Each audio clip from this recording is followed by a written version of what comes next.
Привет, друзья! В Харькове очередной печальный рекорд. Тревога в Харькове длилась больше 50 часов, после которой отбой, длившийся в 10 минут, и снова тревога. Тревога была объявлена 23 июля в 18:31, отбой дали 25 июля в 21 час 2 минуты.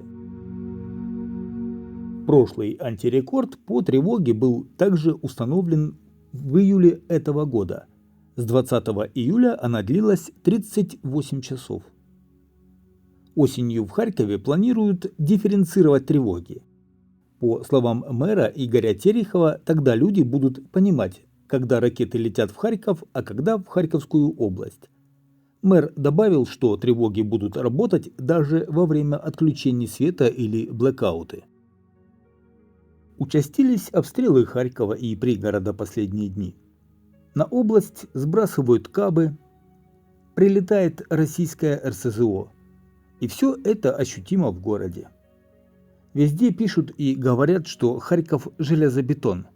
Невероятные харьковчане, тримаемость и так далее. Но на самом деле люди устали. Зачем говорить на черное-белое, а на белое-черное? Харьковчане на самом деле устали. Что скрывать? Это видно даже по лицам людей в городе. Харьковчане устали быть железобетонными. Ведь на самом деле никто об этом не говорит. Да, люди гуляют в парках, ходят в магазины, занимаются делами, но никто ж не знает, что у харьковчан внутри. Когда ты идешь по улице и в любой момент может прилететь ракета или бомба или другой боеприпас, даже средь бела дня. К этому невозможно привыкнуть. Все устали. Харьковчане хотят просто жить, гулять в наших красивых цветущих парках.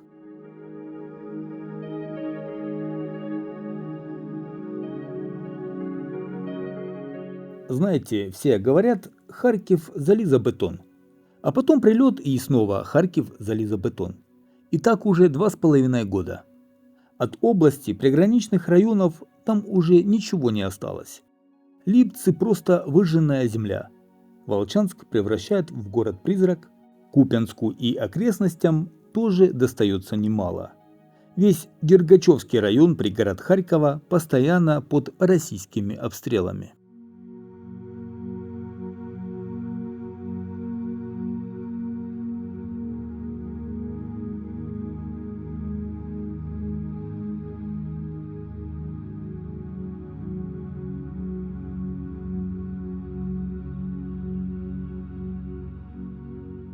Возвращаясь к воздушной тревоге, я, например, абсолютно не вижу в ней смысла. Особенно, когда она длится по 2-3 суток непрерывно. Как мне кажется, воздушная тревога предназначена для того, чтобы люди во время опасности находились в безопасных местах, в укрытиях. Даже тех, кто ходит в укрытие, а среди моих многочисленных знакомых таких нет от слова совсем, уже через 2-3 часа нахождения в укрытии выходят из него. Потому что долго в нем сидеть не получится. Надо как-то жить, заниматься делами. Невозможно ж сидеть все время в укрытии и, если тревога довольно продолжительное время, ждать ее отбоя. Тем более, как часто происходит в Харькове, сначала прилет, потом включается тревога. Уже никто никуда не бежит в основном. Поэтому в Харькове мало кто обращает на тревогу внимание. Все равно занимается своими делами. Но страдает бизнес, банки закрыты на протяжении всей воздушной тревоги, госучреждения многие не работают. Даже если есть реальная угроза городу, то люди просто не среагируют на нее, потому что она длится, например, уже 20 часов. Если кто не согласен, вот спросите реально харьковчан, в чем я не прав. Интересно узнать мнение харьковчан зрителей канала. Напишите в комментариях под этим видео, реагируете ли вы на сигналы воздушной тревоги, идете ли вы в укрытие, находитесь ли вы в них на протяжении всей тревоги. Давать сигнал воздушной тревоги – это, конечно, правильно. Это степень ответственности перед людьми.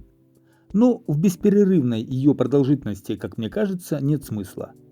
И это очень хорошо, что в Харькове работают над дифференциацией тревоги. Чтобы было, например, как в Киеве и Киевской области. Так и у нас. Харьков звучит воздушная тревога отдельно, область отдельно.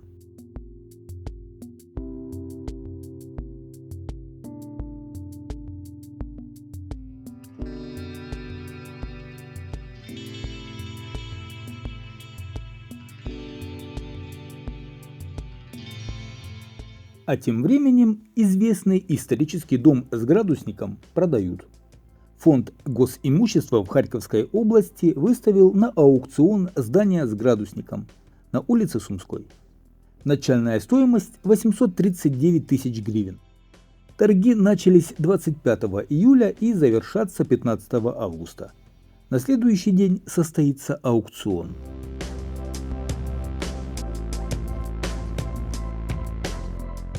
Переименование в Харькове, которые рекомендовала провести рабочая группа Харьковской областной военной администрации по вопросам деимпериализации и деколонизации, уже активно обсуждают не на уровне города и области, но и национальном. Причина многочисленных возмущений – безликие нейтральные названия некоторых улиц, которые утвердили вместо исторических или уже переименований в честь знаковых персон истории, культуры и искусства Украины.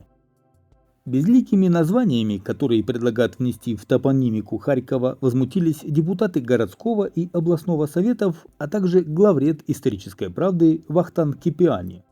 Он попросил помочь достучаться до начальника Харьковской областной военной администрации Олега Синегубова. Была информация, что ему рекомендовано не называть улицы в честь музыканта и актера Миська Барбары и героя Украины, автора акта восстановления независимости Левка Лукьяненко. Вместо этого предлагается назвать эти улицы Приветливая и Аэрокосмическая. Это какое-то плебейство, трусость, бегство от реальности, отказ формировать именно украинское топонимическое лицо города, заявил Кипиани. Он добавил, что Аэрокосмический проспект, остановки метро Заводская, Вокзальная, Колхозная – это наше будущее. Также предлагали переименовать несколько улиц в честь Геннадия Кернеса, но ни одно из этих предложений не получило поддержки. И вот, когда я уже работал над этим видео, поступила информация, что официально в Харькове переименовали 48 улиц и 3 станции метро. Станция Проспект Гагарина теперь носит название Левада, станция Героев Труда Салтовская, а завод имени Малышева – Заводская. Улица Грицевца переименована на улицу 92-й бригады. Улица Героев Труда теперь улица Непокоренных, українською вулиця Нескорених. Улица Дружбы народов переименована в улицу Соборности Украины. Улица Лермонтовская в улицу Майка Йогансена, а проспект Гагарина в проспект Аэрокосмический. Остальные все улицы переименованные вы можете видеть на этой таблице.